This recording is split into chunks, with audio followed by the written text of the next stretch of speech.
पंतप्रधान नरेंद्र मोदी यांच्या संकल्पनेनुसार स्वच्छतेचं महत्त्व पटवून देण्यासाठी फुलेवाडीतील नगरसेविका माधवी पाटील यांनी आज स्वच्छता मोहिमेचं आयोजन केलं होतं।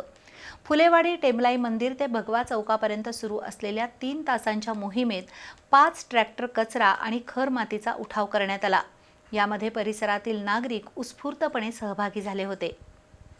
कोल्हापूर शहरातून कोकणाकडे जाणारा मुख्य मार्ग असलेल्या फुलेवाडी रस्त्यावर घाणीचं साम्राज्य पसरलं होतं।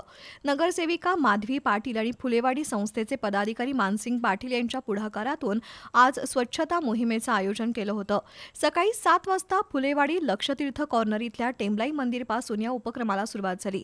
नगरसेविका माधवी पाटील यांच्यासोबत गीता पवार, कल्याणी पाटील, प्रिया गवळी, सारिका पाटील, रीमा मंडेल, अनिल कुंभार, दीपक जाधव, राजू कसबेकर, महादेव दिवसे, संदीप पाटील, भगवान पाटील, श्रीकांत पवार, बबन लगारे, सुनील चिले यांच्यासह 75 रहिवासी आणि महापालिकेचे 25 कर्मचारी या मोहिमेत सक्रिय झाले। या रस्त्यावरील कचरा आणि खरमाती हटवण्याच्या कामाला सुरुवात झाली। या मोहिमेसाठी नगरसेविका माधवी पाटील आणि मानसिंग पाटील यांनी स्वतःकडील 3 ट्रॅक्टर आणि पाण्याचा टँकर दिला होता। 3 तासात स्थानिक नागरिक आणि महापालिका कर्मचाऱ्यांनी 5 ट्रॅक्टर कचरा आणि खरमाती गोळा करून त्याची योग्य विल्हेवाट लावली। महापालिकेच्या जेसीबीचाही या मोहिमेसाठी वापर झाला। या मोहिमेमुळे परिसर आणि रस्ता चकाचक झाला।